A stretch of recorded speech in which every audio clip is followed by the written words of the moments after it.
Good evening and welcome to the annual Jean Monnet Center of Excellence Conference by the Amsterdam Center for European Studies, ACES. Tonight, we're going to discuss Brexit and the future EU-UK relationship, a case of differentiated disintegration. My name is Christina Eckes. I will be moderating this session, and in a minute, I'm going to introduce our speakers to you. Brexit is, of course, something that we're almost tired of hearing about, and we could say probably very appropriately, so near and yet so far. So we are still in the negotiation of the future relationship, and in today's session, what we're going to do is not discuss the details in the sense of what the fact has the internal market bill and what we read in the news every day, but we are going to relate Brexit to the theme of this conference, differentiated integration, or in this case, differentiated disintegration. So we will not be looking at the, let's say, 90% of technicalities that are already agreed, or the 10% that are still up for discussion. And we have, of course, very specialized insights into that process at the table or in front of Zoom for you. But we are really going to look into the future and wonder what this means on both sides, also on the European Union side. And I'm happy and pleased to introduce the following speakers to you tonight. Michael Keating, Professor Chair in Scottish Politics in Aberdeen and part-time Professor in Edinburgh, and also part of the INDIF EU, so one of the Horizon 2020 projects that are actually co-sponsoring today's conference. So this is integrated differentiation in the European Union, I believe, is the acronym. And the director of the Center on Constitutional Change. We have Eulalia Rubio. She works at the Jacques Delors Institute in Paris and is also related to an Horizon 2020 program, the EU IDEA. And Chris Lord, professor at Arena in Oslo, and equally related to EU 3D. And finally, and maybe with the deepest insights in the process that I just alluded to, we have Jochem Weers from the Dutch Ministry of Foreign Affairs and head of the Brexit Task Force. I will not share more of the details of their professional career with you. You will find that on the website of ACES and in the announcement to this event. And without much further ado, I will give the word to the speakers in the order I introduced them. So please, Michael, take the floor and share your insights with us. Thank you, Christina. I thought at this stage we'd be able to say a little bit more about what Brexit meant and what its relationship with the UK to the EU would be, but of course we don't. We're only a few weeks away from the end of the transition period and have no idea what the future relationship is going to be. There have all along been different versions of Brexit, three in particular. One is the Little England version of Brexit, which envisaged a protectionist, inward-looking, interventionist Britain stroke England distance from the EU. Another very different one is the Global Britain perspective, which envisaged free trade, deregulation, neoliberal version of Brexit, of Britain in the world.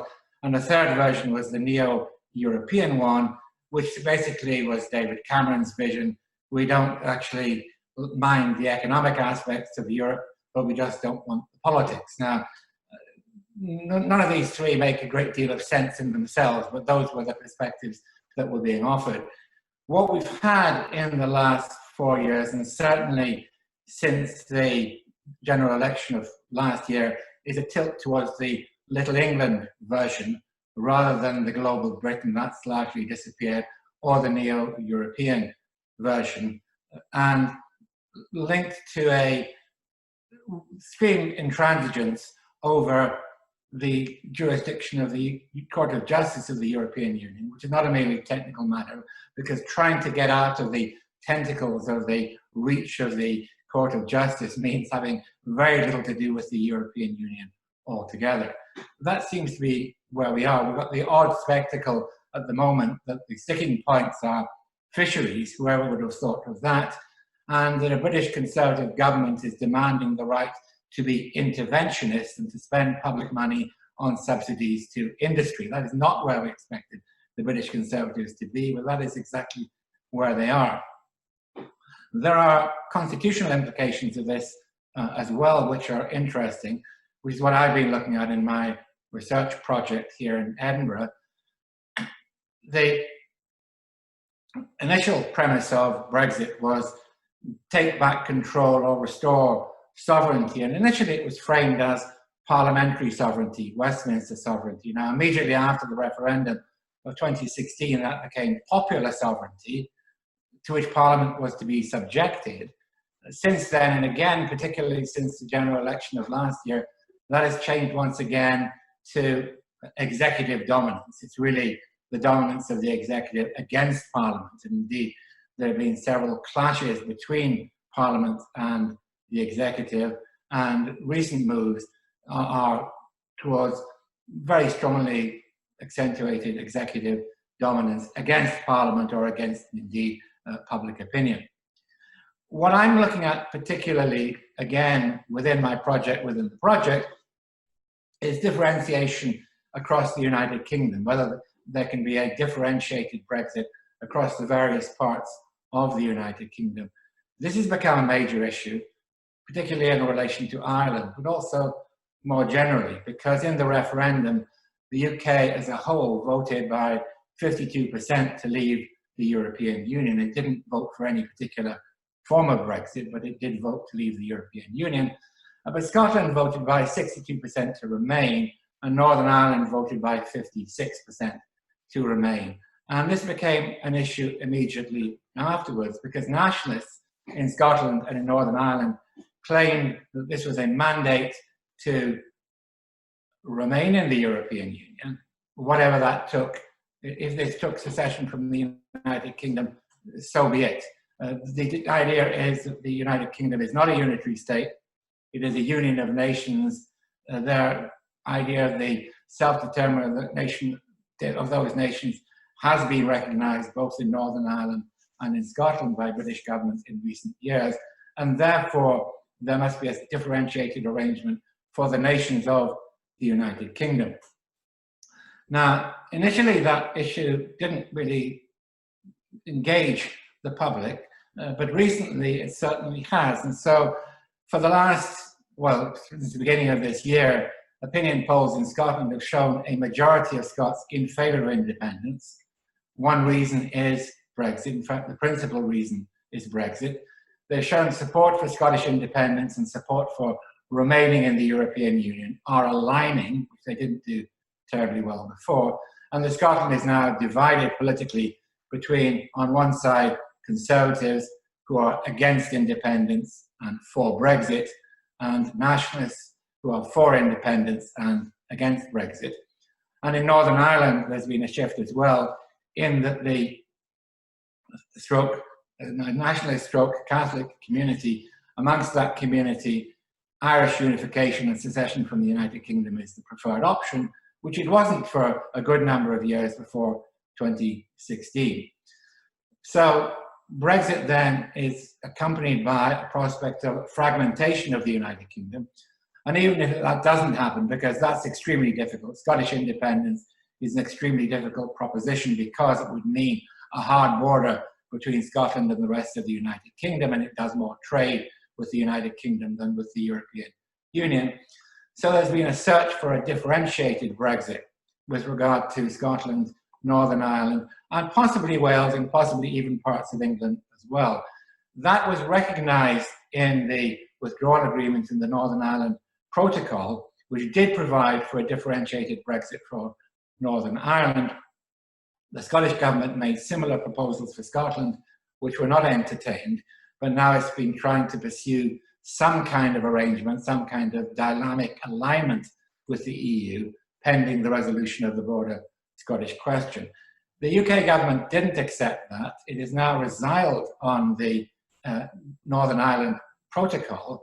The grounds upon which it is said it's going to violate international law, it's a relatively minor issue, but the principle is enormously important, because it's saying that not only is it not prepared to consider a differentiated integration, but it is doubling down on the idea of the United Kingdom and a unitary state, and that there must be no differentiation of the parts of the United Kingdom with respect for Europe. Now, this is not something that Europe has given a lot of attention to, because Europe has never allowed external differentiation for part of a member state.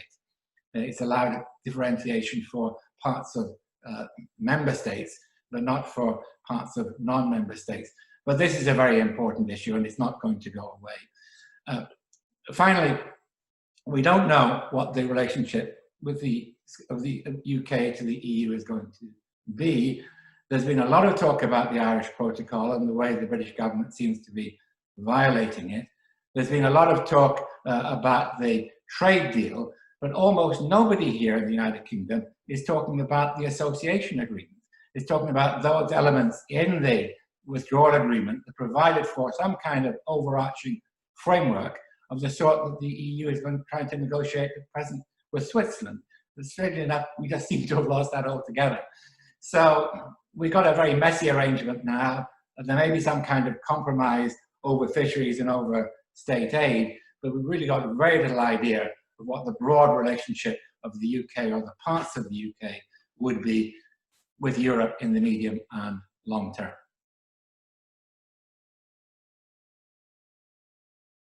Back to you. Thank you. I think we just go through the presentations of the speakers, and then we rejoin in questions. And so in the beginning, everyone can just take the word for the opening statement. Eulalia? Yeah, thank you very much, and thank you for inviting me to the meeting. Like Michael was saying, it's very difficult to talk about the future EU-UK agreement because it's everything in a mess now. So it's a difficult subject actually, and very moving and uncertain. What we try to do from the EU IDEA, I am leading one work package at the EU IDEA within the EU IDEA project. We look at Brexit, so we try to look at Brexit through the prism of differentiation. But unlike what has been the dominant vision right now, which has been thinking about how Brexit affects internal differentiation, there has been a lot of debate about that, whether the Brexit experience has calmed down demand for exiting or for more differentiation or less. What interests us most is the impact or the relationship between Brexit and the other regimes of external differentiation that exist. And I think the premise that moves us a bit is the idea that Brexit negotiations are not a unique event, sui generis negotiations that are not at all influenced by the landscape of external differentiation regimes. That's something that is that's a strong narrative in the press, in the media, is that, well, and we always say also that Brexit it's single, it's unique in the sense that it's the first event of disintegration. But at the same time, since the very beginning, after the referendum, there has been this debate of, and the first thing we did, all of us, and also the Commission, was look at the different options or the different templates that we had of different ways of accessing the single market to start discussing which of them was more appropriate or less for the UK, according to the UK demands. So one of the things that interests us is to see to which extent, on the one hand, these experiences that we have with external differentiation already, and particularly the Commission's experience with these regimes that exist, influence Brexit negotiation, to which extent the Commission's preference do not come up out of nothing, but they are based on the experience they have with the regimes of external differentiation that already exist. And on the other hand, to which extent, and that's more difficult, it's not something that we can say right now, to which extent Brexit and the outcome of Brexit negotiations will also affect all these remaining regimes. And if I will talk mainly about the first thing. So to which extent we can say that there is this influence. And I think it's very clear, as I say, that since the beginning there was this discussion whether this was the good model or the bad model. I don't know if you remember one of the first slides, famous slides of Michel Barnier, was this stairway to Brexit, in which there was a kind of a stair in which each slope represents one of the options, like EEA, Turkey, Ukraine, free trade, comprehensive free trade agreement within UE and Japan and Canada. And each of the models was checked against the UK red lines as if it was a matter of, looking at the right box to put, the UK. Now the narrative has somehow changed, and also during the negotiations, and there is, even the Commission now is saying, well, it is a special case in some sense, and the last famous slide of Barnier precisely was this slide with the diagram with an X and Y axis, in which there was the geographical location and the intensity of trade volume between the EU and the UK, with some bubbles to demonstrate that the UK was special in some sense, or was different in the sense that it's much bigger in terms of trade and closer than Canada, Japan, or even Switzerland. But I would contend that even, and it was something that some Brexiters used to say, well, you are moving position. First you were saying to us we could choose. We have already chosen free trade agreement as Japan and Canada, and now you are not happy with this.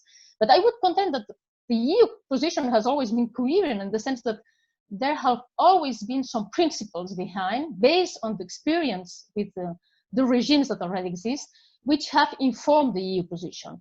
The main principle has always been this general principle of balance between rights and obligations, meaning that different degrees of access to the single market must be corresponded by different obligations in terms of level playing field. And that is translated in different ways, actually. That is translating the level of the strength of obligation, the scope of obligation. Of course, in the case of EEA, there is a strong obligation of alignment with the EU acquis, and it's not the same with comprehensive free trade agreements. But that also is translated in the level of enforcement or interpretation of the rules, and in the level of dynamic alignment obligations, whether sometimes there are strong dynamic alignment obligations and sometimes they are weaker. Now, the normal vision of this balance of rights and obligation is that depends mainly on the access to the single market. You want, in some sense. You want more access, you want to be closer, then you will have stronger level playing field obligations. But if you look at the different regimes, there are other variables that also play a role. One variable is the expected impact of the agreement. And here you can interpret this as the argument of the Commission saying, well, it's not the same an agreement with a small country like Liechtenstein, or even the microstates like Andorra or Monaco, than with the UK, that is a very big country, in which we can have the main formal agreement, but the impact will be much, much bigger. But another important variable, I would say two other important variables.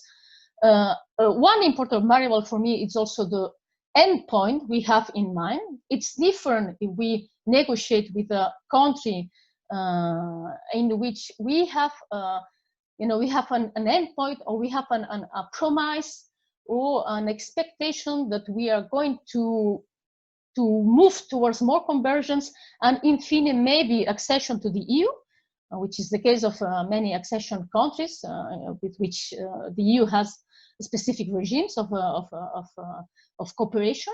And in this case, you can ask for more convergence or more obligations of approximation, because you know that there is a common interest in approximating legislations, than in the case of disintegration, in which what you want is to prevent major divergence, and what you request to the other partner is as much as necessary harmonization to prevent major distortions of competition, but you cannot ask more than that, because you know that it's not in the interest of the other partner. And then finally, last point, and I will end here, another important variable is trust. It is very important to have trust. And the level of trust you have with the partner will determine the level of precision and robustness and, and demands, specific demands, for instance, as regards the mechanism of dispute settlement. And this is especially important now in the case of Brexit. We have seen that the trust has been somehow lost, or at least it's a very bad shape now with the the problems with the withdrawal agreement. So in certain senses, it's normal, it's understandable that the Commission puts forward have very strong demands, for instance, in terms of interpretation and dispute settlement mechanism and governance. So governance, in some sense, it was maybe less important some months ago, but now it has become much more important in the negotiation of the agreement. So I stop here, and then we can still discuss during the question and answers time. Thank you. Chris? Thank you very much. There's a lot has been said about the limits to the disintegration from the EU that is likely to be experienced by the UK. In matters of political economy, the UK does 47% of its trade and shares complex supply chains with the EU. The gravity theory of trade tells us that countries trade most with their neighbours and those with similar levels of GNP. In matters of geopolitics, even the UK's ability to ignore Europe depends on the stability of Europe. In matters of law, rights, constitution, and territory, the UK has just adopted all EU law, international law. Vernon Bogdanor has recently reminded us that the UK starts its non-membership with a constitution that in many ways came to depend on EU membership to secure rights and devolutions of power to Scotland and Northern Ireland. Okay, so there are limits to how far the UK may find it easy to disintegrate from Europe, but there are also, I think, limits to the limits to disintegration. There are obvious ways in which Brexit can be no other than a rupture. We can imagine, perhaps, that the UK might even approximate to all European Union laws and policies, and yet not being a member will make a huge, huge difference. When in 1950 the UK abstained from the Schuman Plan, of course, everyone in the British government was hugely optimistic about the UK's ability to lead from the outside, to influence from the outside. Yet just within 6 months, the UK's Foreign Office was already complaining about the difficulty of having to respond to proposals for UK association with the Schuman Plan without being part of the meetings, as they put it, without being part of the discussions and the bargaining. So, you know, being at the table matters, having decision rights matters, knowing the preferences of all of the others matters, being outside a bloc that negotiates as a bloc actor matters, and of course not being a part of the European Union's legal order matters. I doubt the UK will move effortlessly from internal to external differentiated integration, that it will move nice and easily from being on the inside with lots of exceptions to being on the outside with some privileges. Here I think are the problems. First, however differentiated and messy the UK's membership of the Union was, it was firmly anchored in commitment to the single market. Yet, aimed as it is at removing non-tariff barriers and behind border barriers, a single market can be nothing else than a massive undertaking in shared lawmaking. And it's always been obvious since the 2016 referendum that it's going to be very, very hard for the UK to remain in the single market or even parts of the single market and deliver on the mandate of the referendum to regain control of its own laws. Second, the Union is a provider of club goods. It's a provider of collective goods that depend on being able to exclude free riders, depend on being able to exclude those who want to pick cherries and eat cake. When the Union says you can't have the benefits of membership without the costs and obligations of membership, it's not trying to drive a hard bargain. It's not trying to monopolize the benefits of cooperation. It's not even trying to dominate outsiders. It's just making a rather obvious statement about the very nature of its own political association, that reciprocal obligation, mutual obligation, is the only basis of the Union's political association. Third, the UK has sacrificed its blackmail potential. When it was on the inside, it could always threaten not to agree treaty changes, to veto treaty changes. It could always perhaps threaten just to be an awkward partner within a European Union that depends so much on the active cooperation, active day-to-day cooperation of its member states. Fourth, the winner-takes-all nature of British politics has finally given everything to those who won the 2016 referendum. The UK now has a vote leave government. But that has made the British government ever more dependent on leave voters. Only 19% of Remain voters would now vote Conservative. And would you believe that those who are satisfied with the government's handling of COVID are closely correlated with how people voted Remain or Leave in the 2016 referendum? The government's only 5% behind on the question of whether people are satisfied with its handling of COVID amongst Leave voters, but the government is 60% behind in those who are satisfied with its handling of COVID amongst Remain voters. So the government is increasingly dependent on a Leave vote. Okay, it can double down, it can distract attention, it can cover up, it can blame others, it can construct myths and friend-enemy distinctions. Those are all great short-term expedients. Those are all great short-term expedients for shoring up a political base and getting through the night, getting through a week of bad headlines. But they are not sensible long-term strategies for forms of partnership with the European Union, or even for reconciliation within the UK, which of course brings us back to what Michael was telling us about Scotland and Northern Ireland. Thank you very much. Thank you, Chris. Jochem?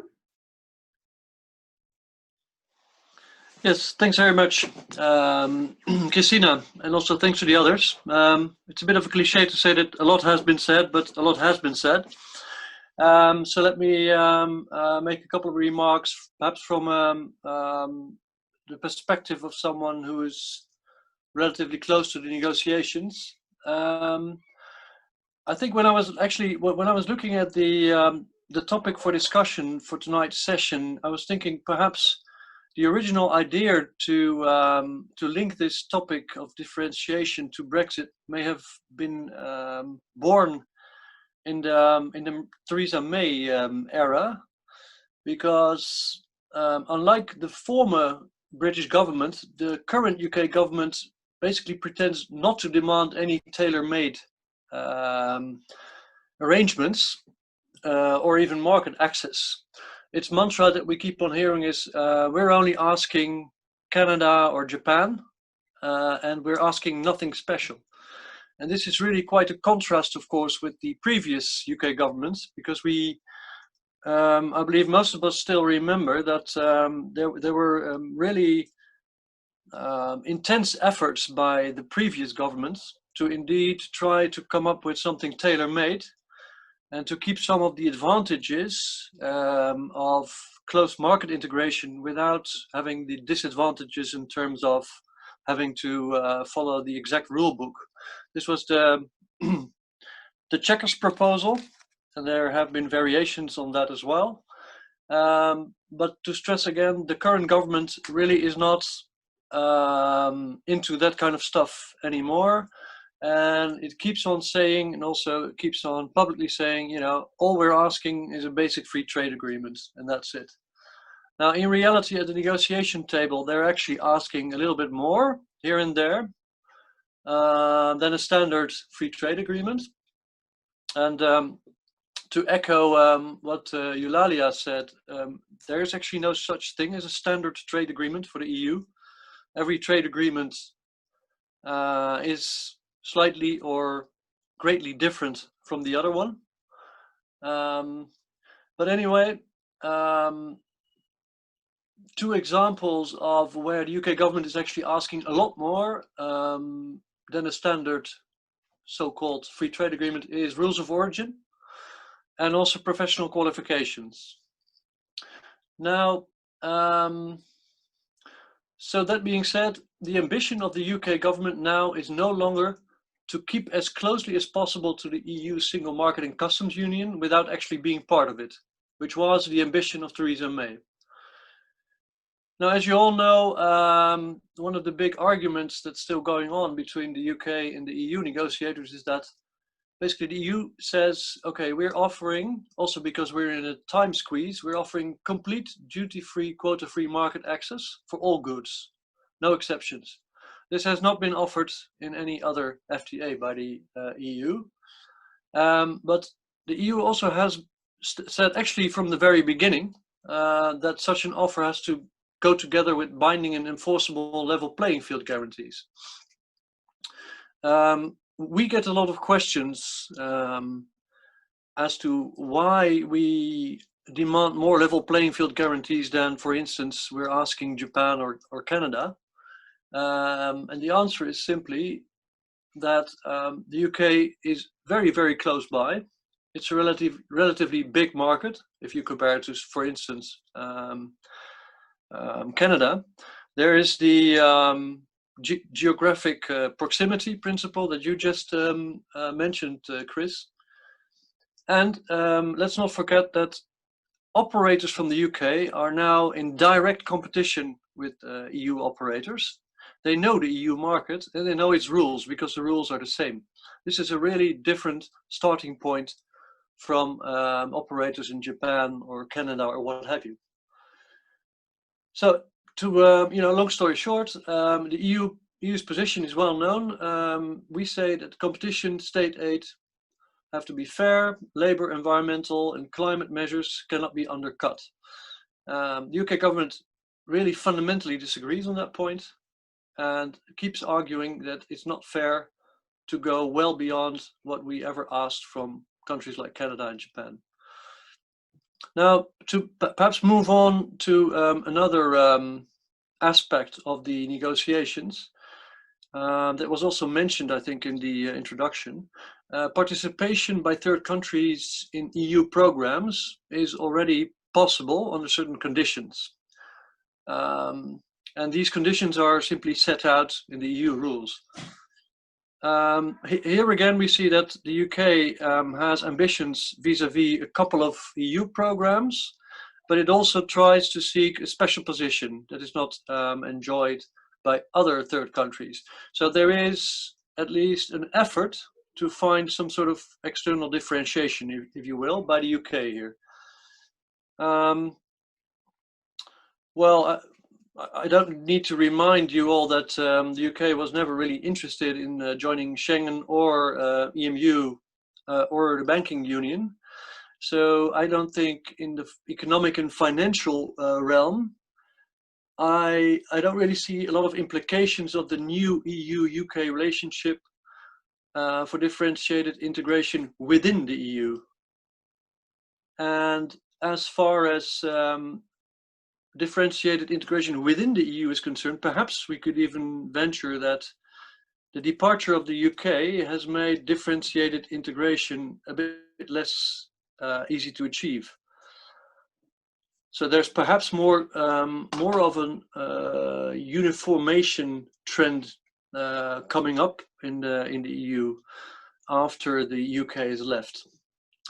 As far as differentiated integration beyond the EU is concerned, the Brexit that's coming will in any event be hard, with or without a deal. It will be a hard Brexit in the sense that the UK will, as has been said already, be outside the customs union, outside the single market, and outside the EU's rule book altogether.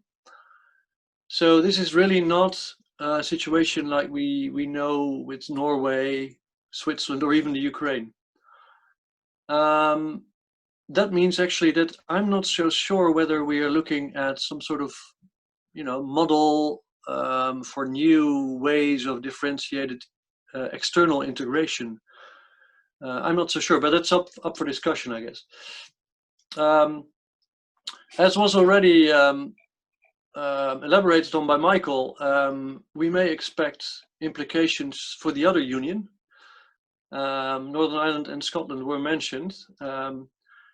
Differentiation is written down in the protocol for Northern Ireland. Because, as you know, the protocol ensures that an important part of the EU acquis will be applied in Northern Ireland, also after the 1st of January, which will be a difference with the rest of the UK. And the continuation of that situation will be subject to a vote in the Northern Irish Assembly after 4 years. And then after that, every 4 years, in case there is a qualified majority for continuation, or every 8 years in case there is cross-community support for continuation. Now, what's going to happen to Scotland, I'm not going to speculate on that, and it has already been touched upon. Perhaps lastly, what has happened in the security and defense realm is quite interesting. The UK is not interested in agreeing a treaty text with the EU on security and defense, but of course it does want to cooperate with the EU. So I expect that area to be an interesting one from the perspective of differentiated integration beyond the EU. For example, the UK is quite interested in working together on sanctions, like we do now on Belarus, but also after the 1st of January. It has shown an interest in taking part in EU missions and operations under certain conditions.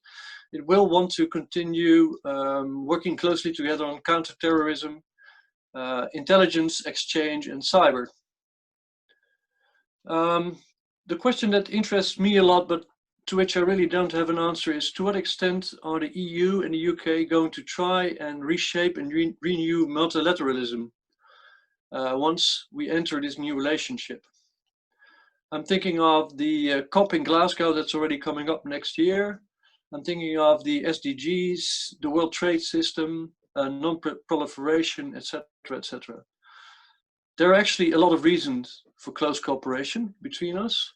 And for me, the big question is whether such a fruitful international cooperation between these two powers will suffer from a difficult trade and economic relationship for the foreseeable time, which will especially be the case in a no-deal scenario, or whether we can actually, hopefully with a deal, start building on this fruitful relationship and without too much mud throwing and recriminations. Thank you very much.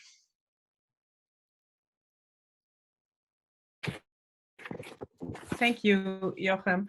Let me start by reminding the audience that now is the moment to come forward with your questions in the Q&A section of this Zoom webinar. But I will start it off with some question on my part. And I would be most interested in how I see the future relationship in different sectors and in different contexts, because you mentioned that the UK wants to stay as close as possible to the internal market, and for example, they want to participate in a number of agencies there. However, they're not part of the rule book of the EU. So how do we envisage this? How do we envisage a country participating in, I don't know, Amsterdam EMA, the European Medical Agency, without being subject to the rule book? And how is there, I mean, it's not as such an EU program, but we have the EASA, we have so different agencies. We have also in the security sector, you mentioned, of course, the UK wants to continue to participate in the Intelligence and Situation Center. They want to exchange information, but they're not bound by the charter. They're not bound by the rule book more broadly. How do you envisage that leading to tensions, and how demanding is the EU on these questions of what are the commitments? And you mentioned trust, Eulalia, which also plays, of course, an important role if you are exchanging information in these security agencies. So in what way will the UK continue to be a special partner in these areas, and can continue to be a special partner if, for example, they are not offering the same data protection guarantees as the European Union? And I think I'm asking a bit into the open, but maybe a bit to Jochem and a bit to Eulalia on this. Do you want to go first, Eulalia, or shall I? Go ahead. All right. Well, I mean, maybe just a couple of things, Christina, and it's quite an interesting question that you're asking. I would again say that the current government has really toned down its ambitions also in this field, vis-a-vis the May government. So it has accepted the consequences of becoming a third country to a much larger extent than the previous government, which was really trying to keep as close as possible, and indeed to get a special deal because it was a very special situation. Of course, the first time a member state left the Union, a very important partner, and our British colleagues did not stop stressing their special and important part in European history, and really thought that a special position and a special arrangement was called for. This current government really has a completely different mindset, of course. So they also accept that if they don't want anything to do in the future with for instance, the European Court of Justice, and if they don't want any Brussels-made rule to be applicable in their legal order, that has consequences as well for their role in, potentially interesting bits of cooperation, and that limits their role in those bits of cooperation and the ones that you mentioned. Once in a while we see them trying to get something special that is not available for third countries, but generally speaking, they accept that there are a lot of limitations, and they will seek to be a interested third country that is involved, but no longer part of the inner circle, which also includes, as you mentioned, data sharing. That being said, intelligence data sharing, there is a mutual interest in keeping doing that, and we are working on on an intelligence sharing agreement as part of the negotiations. So I actually expect that to basically continue, but that's of course something that is largely out of the realm of EU law proper. So I think for the short and long of it, they won't be they won't be properly part of those agencies that you mentioned. They will be seeking, for instance, in the security and defense realm, probably they will be seeking in the future some sort of role in PESCO. That is at least what I expect, and perhaps they will also be interested in some of the European Defence Agency tenders if they are open to third country operators. So they have shown an interest, but they no longer want to be, let's say, part of the inner circle, because they have realized that really has a big cost in terms of crossing their own red lines.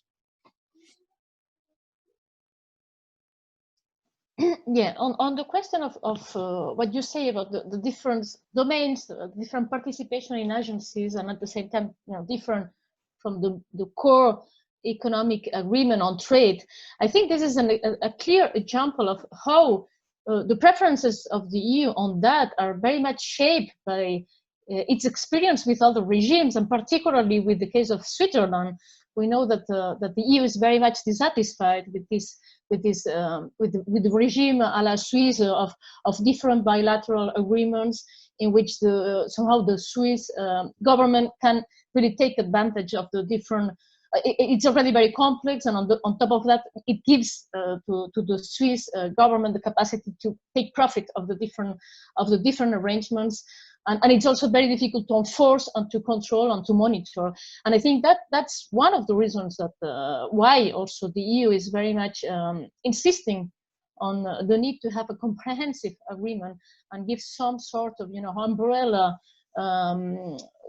institutionalization of the economic relation between and I'm only talking about the economic mainly on the economic domain, on the all different relationships as regards the economic side, and not having a bilateral agreement, for instance, for aviation, and a bilateral agreement for competition policy, and a bilateral agreement for movement of persons, as it is the case in Switzerland. So I think it's a clear example of something that has been really shaped by previous experiences, and how these things interrelate, what happens. And at the same time, Brexit also affects the ongoing relationship with Switzerland. We saw the referendum last weekend, and many people contend that the result was partly also because of the perception of Swiss citizens of the difficulties and of having the problems we have with the Brexit negotiation, and the advantages of having a more pragmatic and rational approach to the relationship with the EU. On the EU agencies also, I work basically on apart from differentiation, on the question of the EU budget, and one thing that is also important to notice is that Johan, you were saying that it's true that the UK tries to have special treatment on all these things, on programs and agencies, but it's also true and I would also say this, I think it's important, that the EU also is very, in some areas, is very aware of the speciality or the special status that the UK would have in some cases. And in the case of Horizon 2020 of research, for instance, it's clear that the UK is now the main beneficiary of our EU research program. And therefore, the fact of envisaging the possibility for UK out of the EU participating as a third country in our EU research program, and being the main beneficiary was something that was very, very shocking and very, it was not something envisionable for the EU.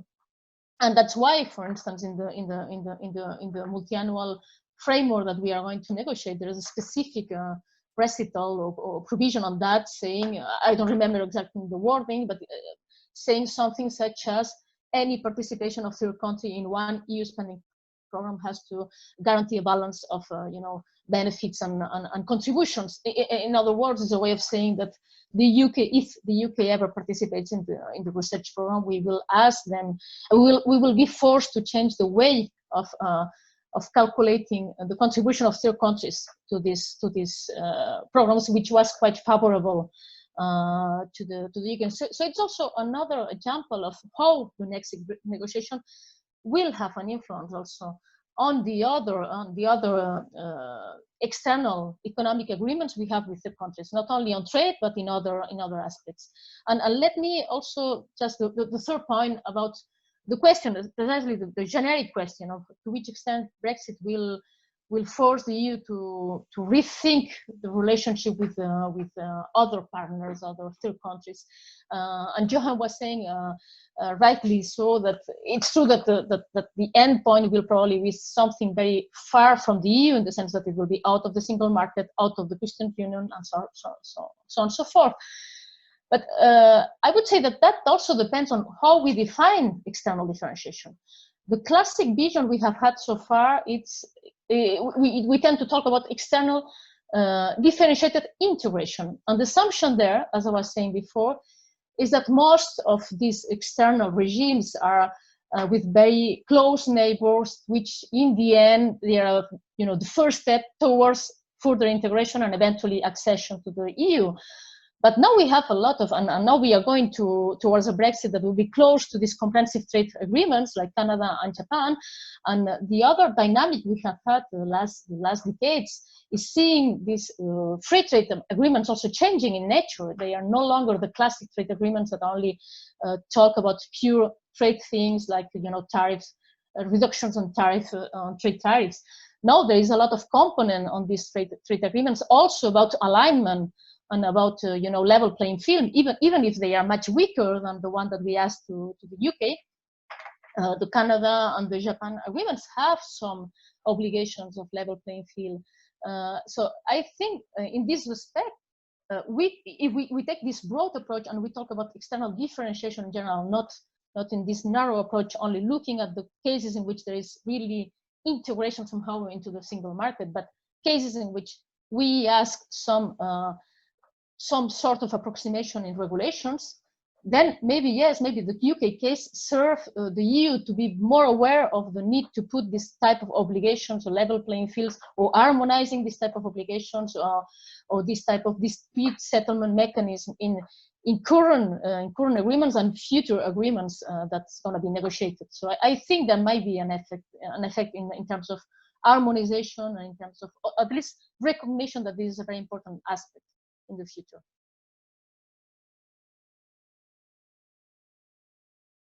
Thank you, Eulalia. I have many other questions, but I will first go to the chat and bring in some questions from the audience. And the first one is that the UK has always had many opt-outs. Of, if you want to formulate it differently, the UK has not participated in many of the big integration projects, such as EMU and Schengen free movement. So to what extent is it still possible in the EU 27 to have these opt-outs, to ask for special treatment? And the examples given here are, if Switzerland were ever to join, would they be able to refuse the euro? If what's the situation of Albania? What is the situation if we have a very heterogeneous EU? Will there still be the same room for opt-outs, or has that been squeezed since the UK has left the EU? And I put the question up for grabs. It wasn't addressed to anyone in particular.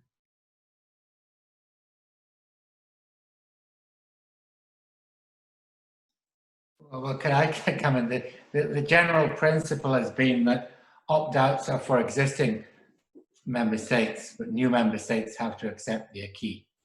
Now that may be changing, but I don't think it would change because of Brexit necessarily. Yes, but we did hear also from Joachim that maybe we have, you didn't say need, you say we have less differentiated integration, if understood. But I would wonder, is it not that we in principle have amongst the member states that we have, so the existing member states, less of a need for differentiated integration as a result? Or will that increase? Well, I was rather trying to ask a question because I'm not so sure about it myself. But my point was being that when the UK was still a member, they were of course quite outspoken as a sort of counterweight against phenomena like the Eurogroup. They were big enough actually to make sure that they were not left out completely when the Eurogroup started, becoming more important and taking more decisions. And countries like Sweden and Poland were much more comfortable with the UK in that counter group, and they have become relatively, less of an important faction in the bigger whole of the 27. So hence my belief that it may be even more difficult to really sort of, to stick to the example of the euro, to sort of stick to your guns and say, okay, we're going to stay out of the euro forever, or we're going to stay out of the euro for 10 more years or 20 more years or what have you. Whereas, there was never really a big question that the UK would stay out of the euro. So that was more comfortable, I think, for countries like Sweden and Poland. And so I'm simply putting up the question as well. I'm just curious as to how that will play out. Looking at Schengen, well, I think apart from the British Isles and Ireland, everybody really has joined or wants to join. Somebody who knows more about Schengen will correct me there, but so I'm not so sure whether Schengen or not Schengen is such a big deal anymore. Of course, we have a couple of, well, we shouldn't call them new member states anymore, relatively new member states that are not yet part of Schengen, but they really want to. So it's not a question of really wanting an opt-out. What's going to happen with migration arrangements to be found, with the new migration pact that has to be negotiated? That will be quite interesting to see, because as you say, Christina, in the end of the day, of course, we are a group that is quite heterogeneous. So a certain need for differentiation also within the EU is still there, I think. But the dynamics will be quite difficult for the ones that want to opt out or stay outside integration movements, I believe at least. Yes, we have many more questions. Maybe something to get Chris into the conversation. Is the current UK government stance mainly driven by a set of red lines that it feels compelled to uphold to sustain domestic support? Or is its stance driven by a set of strategic objectives that are aligned with important UK interests? So maybe something for Chris and Jochen?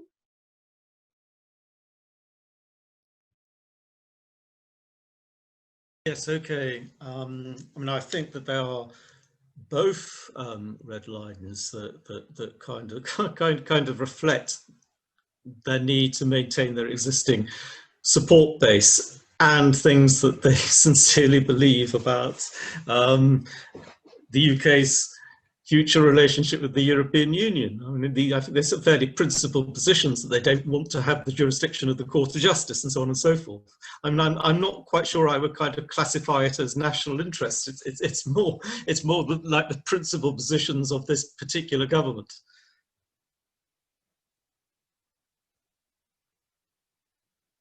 Do you have anything to add, Jochen, on that? Or? Well, perhaps very briefly, because I find it a bit tricky to really try to assess the sort of political motives behind the negotiation stance of the UK whilst we're still in the negotiations. I guess a lot of books will be written about this question in the near future. What has struck me and also my colleagues from other European countries, our colleagues at the European Commission as well, is that the arguments that are being used by the UK side are relatively rarely economic arguments, and they are very much of a, well, political philosophy nature.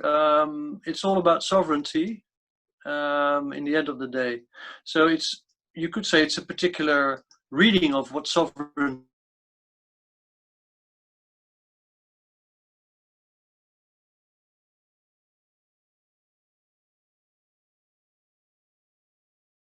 means for your country. But I think the sort of the Brexiteer vote leave wish to really make a stance and really make a difference is so strong in this government that it basically overrides, for instance, economic arguments. And to what extent that is also being sort of rooted in a longer term view of what's good for Britain, that will probably depend on who you talk to. I mean, if you ask Dominic Cummings if this is good for Britain in the long run, he will certainly say yes, because this is the way to indeed really come loose of all the shackles of Brussels legislation and rules and find new ways of being prosperous as the UK in artificial intelligence, in nanotechnology, in biopharma, and what have you. And that is also probably the reason that he is so adamant in not wanting any disciplines on state aid, because he wants to have the government's, hands free to actually also subsidize such ventures. So this is definitely a vision that's behind it. But what we hear in the negotiation room is basically sovereignty, sovereignty, sovereignty. Yeah, but if I want to play with the devil's advocate, so the UK comes with sovereignty, sovereignty, sovereignty, and I understand your argument that it's a bit a political philosophy and the question of how you understand sovereignty. However, the EU also comes with, we heard, club goods, coherent principles, the need to prevent cherry picking. So these are not purely economic arguments either. So these are equally, let's say, almost identity arguments, if I want to make that point, about the European Union. And you could also say, and this relates to one of the questions, and I think it's closely related to this, the UK says it asks only for Canada and Japan, you said. So you said, okay, it's more, A, every agreement is different, and B, it's more Canada and Japan 3-star. Yeah, I mean, I've listened to that, but the EU also wants obligation 3-star. You explained that with the geographical proximity, but what we didn't discuss in more detail, or maybe Michael explained this to us at the very beginning, the EU of course also asked this internal differentiation of the UK. Okay, for reasons of how historically the geographical border between Ireland and Northern Ireland has developed, and because of the history and because of this geographical situation, but it does ask, after all, an internal differentiation of the UK. That goes very far. So if I want to be provocative, I think, how much can we see in that narrative of friend, enemy, Chris mentioned, of this, yeah, where the UK says the EU is asking things that it's not asking elsewhere, and it's asking those things partially because of its own identity, of its own understanding of what the union is about. Well, I mean, I can't disagree on that, Christina. Can you hear me? Yeah. I think the reason why the EU is was not willing to give Theresa May's government what she was asking for, basically with checkers, was indeed that I think the EU then would have to be afraid that the deal would be so attractive that it would become attractive for other member states as well. It's as simple as that. So this club indeed needs to make it quite clear that there is a substantial difference between being in and being out. I mean, I don't think that is really a secret. I think it was in one of the first European Council conclusions back in 2016, end of 2016, or otherwise first half of 2017, where it said, you know, a third country cannot have a better balance of rights and obligations than a member state. On your Northern Ireland point, I would tend to say that this is really a bit of a different story, because this is not. I would really take issue with the suggestion that there's deliberate imposition by the EU side of differentiation between the UK, between the parts of the UK. This was a trilemma from the very start when the UK decided to leave, and then decided that the Brexit had to be hard because they wanted to leave the single market and customs union, which were, fair points to make. They were a fair choice, but they had that choice had consequences for the Irish island, and that should have been understood and realized, I think, more fully from the very beginning, because in the end of the day, there's going to have to be a border either on the island, with all the complications and the risks for the Good Friday Agreement that came with it, and that is something that all parties wanted to avoid. Second option is a border between the Republic of Ireland and the rest of the single market, whereas they never asked to leave the Union. Or the third option is a border in the Irish Sea, which is far from ideal, but which, to my mind, was the only solution that was ever going to work, and indeed has a cost, and that is now why the discussions are still so difficult about how to implement the protocol. Thanks. I think Michael wanted to come in on that point also, probably. Just about the domestic politics in the UK. We shouldn't really be talking about the UK and the UK's interests. This is highly divisive within the United Kingdom. And there's another survey that within this project that Simon Hicks has done about public opinion, which shows that public opinion is much softer. Even Leave voters are taking a less hardline vision on this than the government itself did.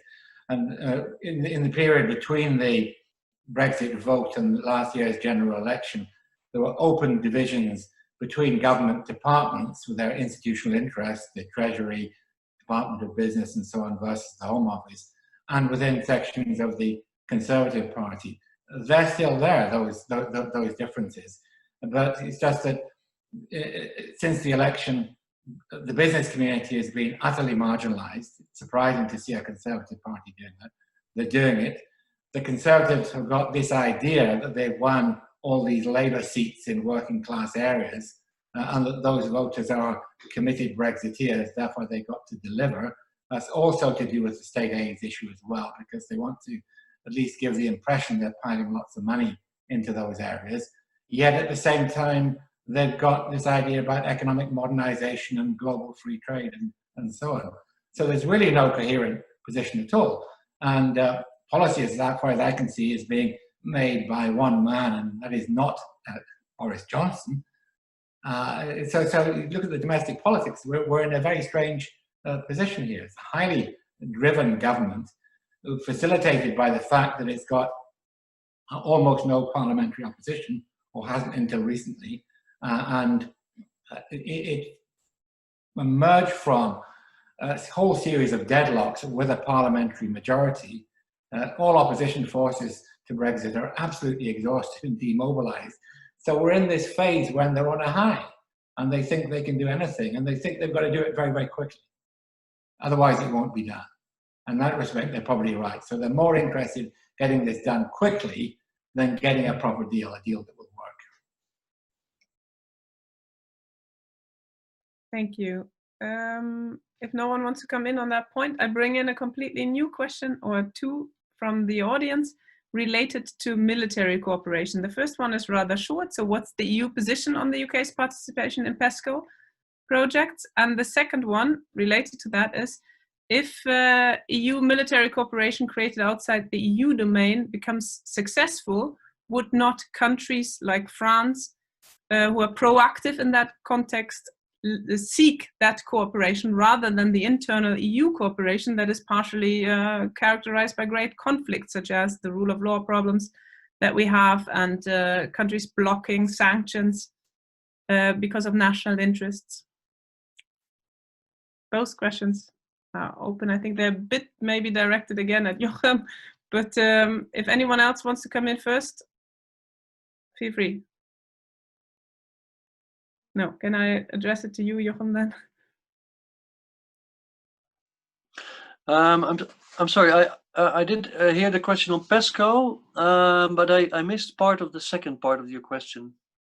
The second question is, if alternative cooperation outside of the EU becomes successful with the UK, would that not be strengthened then if countries such as France chose to cooperate in that context, if internally there are quite some obstacles, let's say, to effective cooperation, such as the rule of law crises that we are having, but also countries blocking sanctions to individual third countries for national interests? Right, okay. Well, I mean, first of all, on PESCO, I think the official line is simply that it should be open for third countries under certain conditions. But when we say third countries, this is not just the UK, obviously. So I'm not familiar with the details of those discussions on PESCO and third countries, I have to admit, because this whole part has been sort of really set aside since the UK told us at the beginning of the year that they were not interested in negotiating on on a chapter on defense and foreign policy cooperation. They wanted to keep that apart from these negotiations. So I haven't really followed that very closely. On the other question, I would say we have a pretty successful cooperation outside EU, which is NATO, but that's a bit of a that's probably not the answer that the one that was asking the question was looking for. And there is also a very intense bilateral cooperation, obviously, between France and England in security matters. Whether there will be other sort of groupings is an interesting question. I wouldn't altogether exclude it if we really had the feeling that cooperation was blocked. At the moment, I think we have this issue about the sanctions on Belarus, which have been linked to an altogether different but difficult topic. But I would say that is rather a temporary hiccup, and we have been, I think, as the EU, fairly successful in our sanctions policy, generally speaking. And we have also worked together with a couple of third countries quite intensely, and we intend to do so with the UK, and to keep doing so with the UK as well. So I don't really have the answer to it's quite an interesting question, actually. The sort of, because it could be sort of an inside-outside form that it takes as well, with a couple of EU member states and a couple of non-EU member states working together. Which actually I think there are already possibilities, aren't there? Because, for instance, an EU mission, you join it voluntarily, don't you? Being a member state. So you could easily imagine missions and operations that that have participation by a number of EU member states, but also by a number of non-EU member states. I think this is entirely conceivable. Yeah, thank you. I have been asked to explain PESCO, so that's the Permanent Structured Cooperation in the area of security and defense. And you should actually imagine it as an objective of the European Union, also expressed in its global strategy and so on, to cooperate more closely on these matters of security and defense in specific projects. I have another question that takes us again away from security to the internal market, and that is it possible to export into the EU single market without becoming a rule taker? So as regards equivalence in financial regulation and food safety, or adequacy in data and privacy protection. And a more specific question illustrating this, will, for example, the UK Food Safety Authority become a competent authority of the EU for pre-import screening of food products, as is the case of Brazil and many other third countries, provided that their food safety arrangements are deemed equivalent to those of the EU? And the question is directed first at Eulalia and at Jochem, but I mean, if anyone else wants to come in on that, please also feel free. Well, I think rule taker is very strong. Rule taker means applying EU rules. But as I say, I think the more trade becomes, multi-dimensional and based on service and based on, with this value chains that now, are around the world, and the less is just, classic products that pass one frontier, the more we need the more we introduce this type of provisions on regulations in trade agreements. But that does not necessarily mean rule taker, but approximation in some sense. I mean, there are different degrees of approximation. If you look at the different regimes of economic cooperation we have with different partners, that goes from direct application of EU acquis with obligations of dynamic alignment to just mechanisms to approximate, or just even more lighter, even just some engagements to maintain some minimum standards or principles that are similar to the ones with the EU.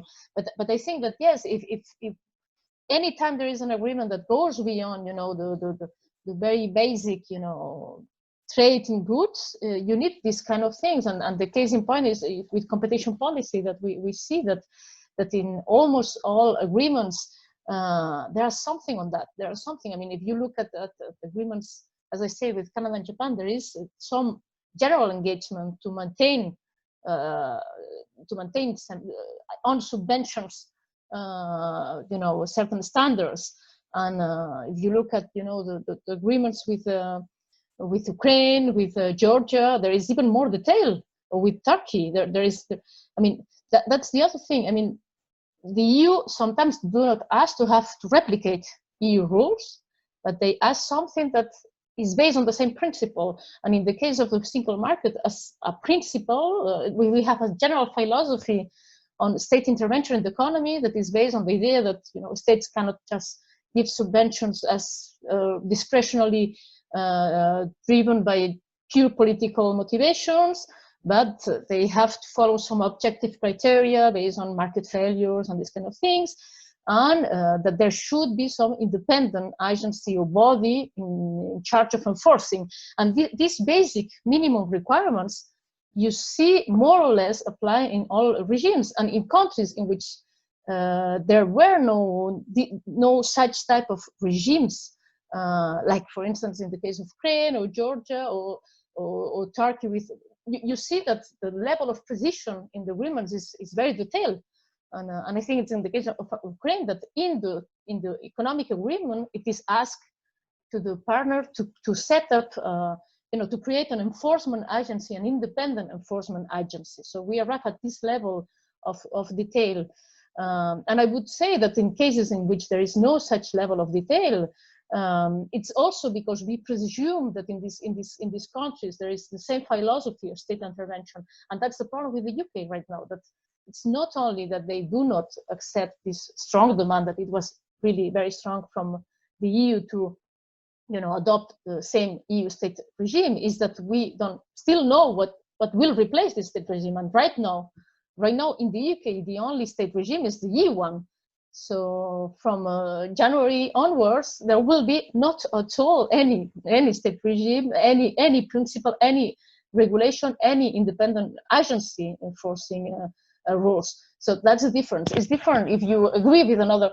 One thing is agreeing with another partner in which there is some regulation on that, or some principles, or some record in the intervention of the markets that assures you that even if they don't have exactly the same regime than you, it will be approximately similar and compatible, than negotiating with a partner that in which you have some mistrust and some suspicion that they really want to take a totally different approach to state intervention in the economy. So I think some time of approximation in terms of principles or in terms of rules is needed if you want to go beyond a very, very minimal trade agreement. And just to add on that, even in the case of in the WTO, we have this question of subventions that is getting very prominent now. So even if you don't have very deep trade agreements, you have this type of problem. So it's even for sure it's even more important when you have a deep trade agreement or economic cooperation agreement with one partner to have this type of rules. But I would not say take rule takers, as classically we say from EA or very close partners.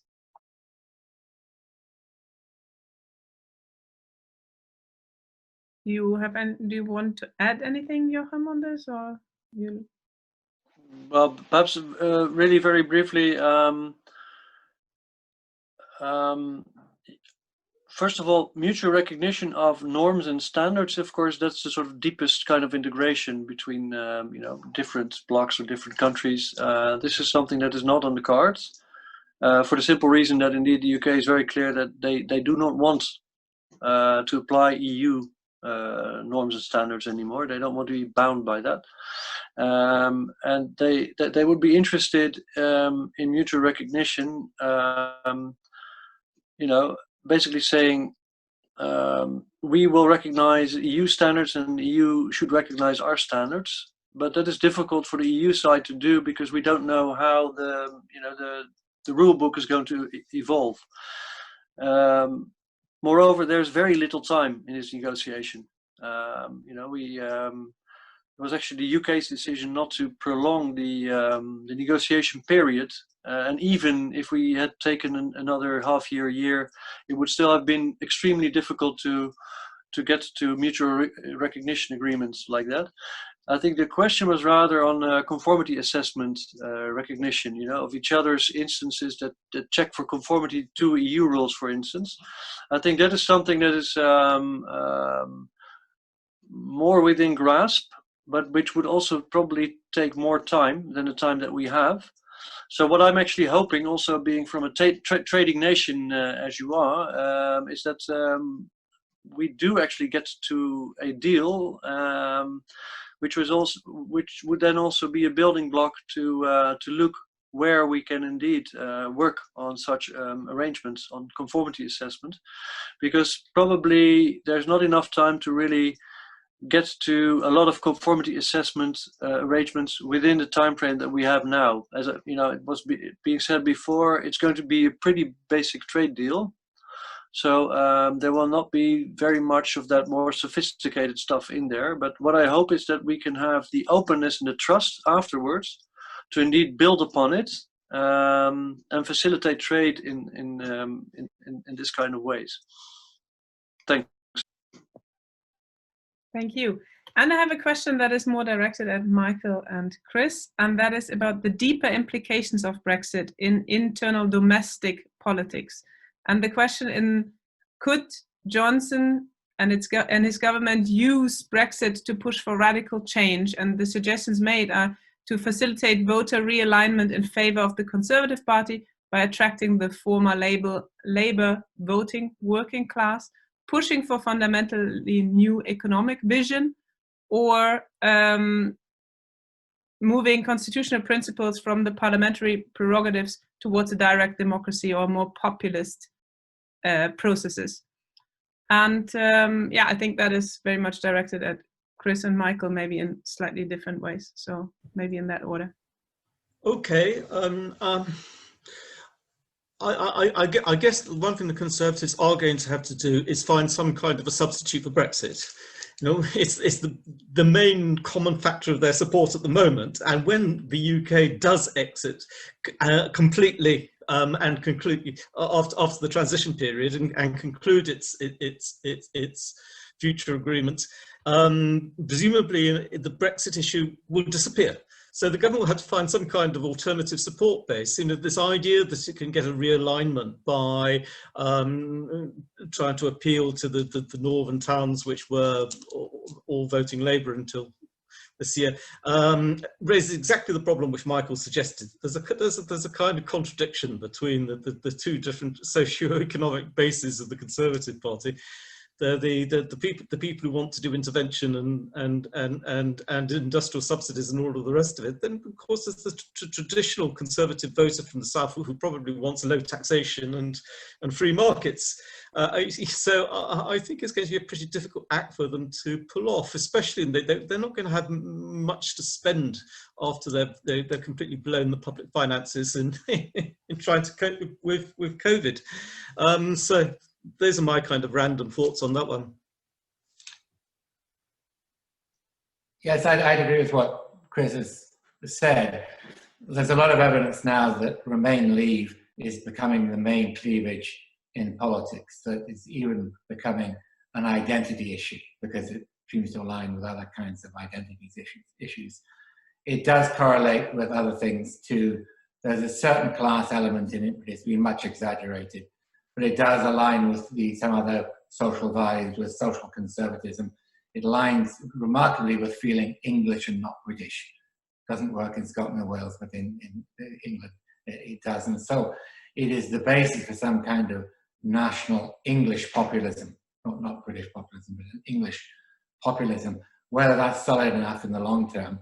But then, as Chris has pointed out, there are very different interests at stake here. And the Conservatives have been carried away by the idea that they won formally solid Labour working class seats. And they think that's because the working class people voted for them. Mostly it's because there are no working class people left in these seats. But they think they won these working class voters, similarly to Trump and other right-wing politicians winning over working class voters on the basis of national populism.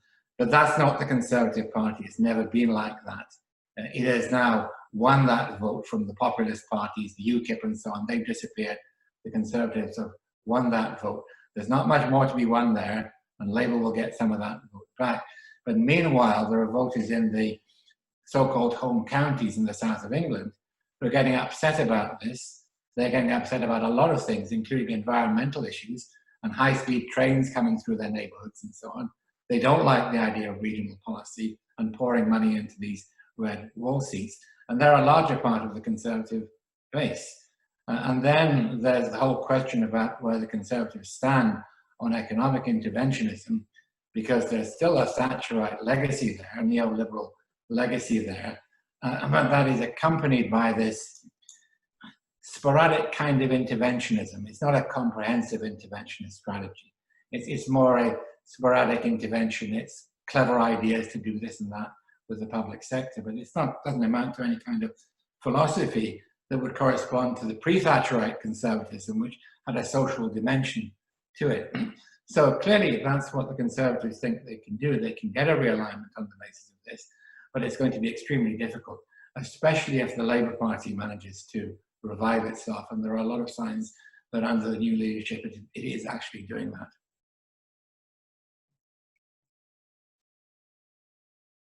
Thank you.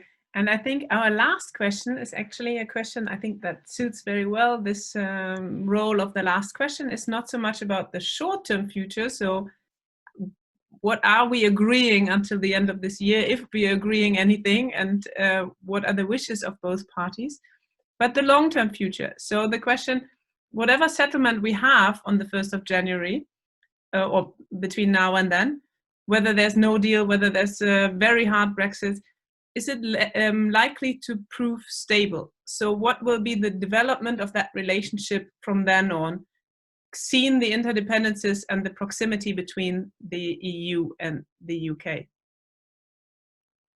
So how will this look in the long term? And I think I will give everyone a very short moment to address that question and any issue that you feel is left over that you would like to address to conclude the panel. And I think I start with Eulalia. No, I would say it's a very important question to which I don't have any answer because it's very difficult. But I totally agree. It's a question that we pose, all of us. And I would say not only because of the interdependence between the EU and the UK, but also because what Chris and Michael has said about the lack of consensus within the UK also, which means that it's not very stable, the position. So what will happen if there's a shift in the elections and in some years, there will be a new demand of renegotiating the relationship with the EU. So that's a thing that is also scary, that it's not a stable, consensual demand from the UK citizens, but a very polarized demand. So which means that it's not very stable in the long run. But I don't have any answer. So I would be I am very much interested in hearing the answer of the other three panelists, actually. Michael, do you want to take over from this, I think? Yes, it's not going to be stable for at least three reasons. One is that a lot of things will remain to be negotiated, whatever happens before December. Another is that it depends on the UK's success in trade diversification. They put a lot of emphasis on trade deals with third countries. Some of us are very skeptical about whether those will be negotiated, what the cost will be, and what the amount of trade that will generate would be. If not, then they come back to Europe again and realize that Europe is the major trading partner. And the third is the internal pressures I was talking about just now. The fact that all the projections show that the areas that will be most damaged by Brexit are precisely the ones who voted for Brexit. And so there's going to be a lot of pressure there to try and do something to cope with the repercussions of Brexit. That's going to destabilize domestic politics in all kinds of ways. Thank you, Chris. And then I will ask Joachim how he feels about seeing his work in perspective, that we don't expect it to last very long.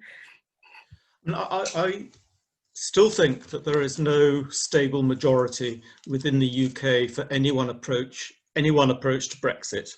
There may not even be a stable majority for Brexit itself. It was a very generational vote. All of that within a system, an electoral system that can produce pretty erratic and arbitrary results, by the way. It could be, though, that the agreement that they do conclude will be stable in the sense that it will be minimal. More things will be added to it later. There'll be rather little, perhaps, that they can conclude right now. So stable in that very, very minimal sense. Thank you. Joachim? Okay, well, I mean, at this point, I should stress that I'm really speaking as an academic rather than as a government official, because this is actually a very good question, and it's something that that really entertains my mind as well. I've had a lot of, well, I mean, sort of turn the question around, would an arrangement like the Norway EEA type relationship, would that have been stable for the UK, considering the political divide over union rules, union membership, and the role of the union in the UK? I have my doubts. So from a stability point of view, but at a lower economic growth level, you could argue that a hard Brexit is possibly a more stable situation than a very soft Brexit would have been.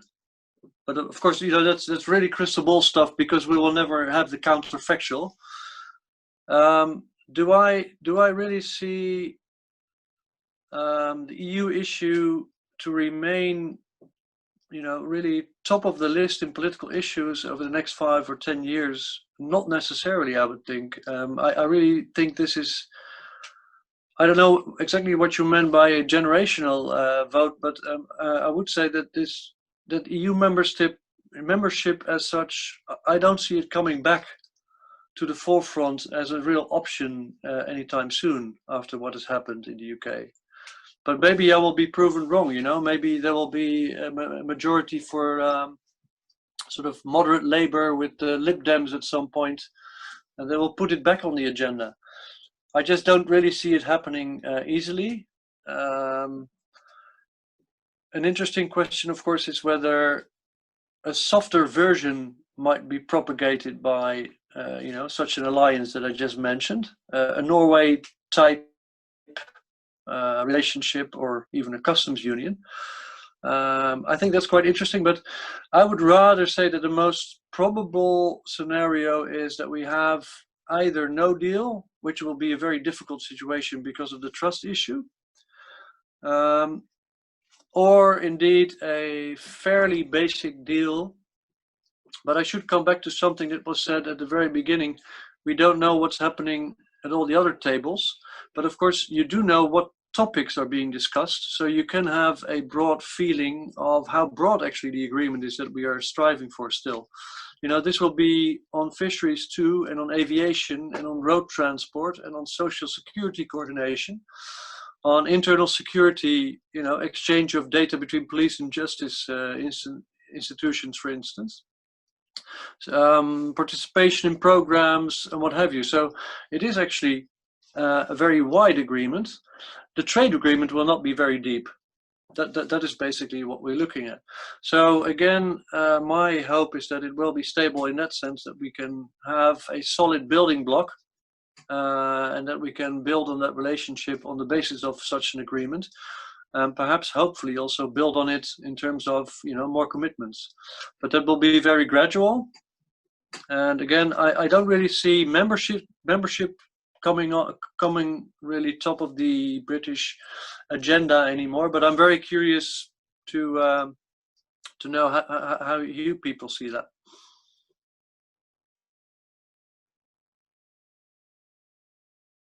Anyone who wants to say a final word on the specific question of whether membership will come up anytime soon, or do we leave this to the crystal ball? We can leave it to the crystal ball.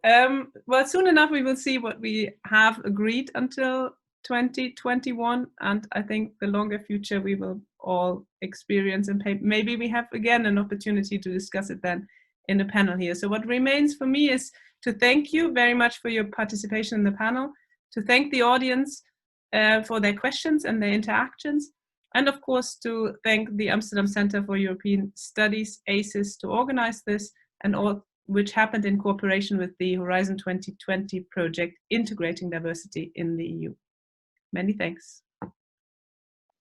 Bye.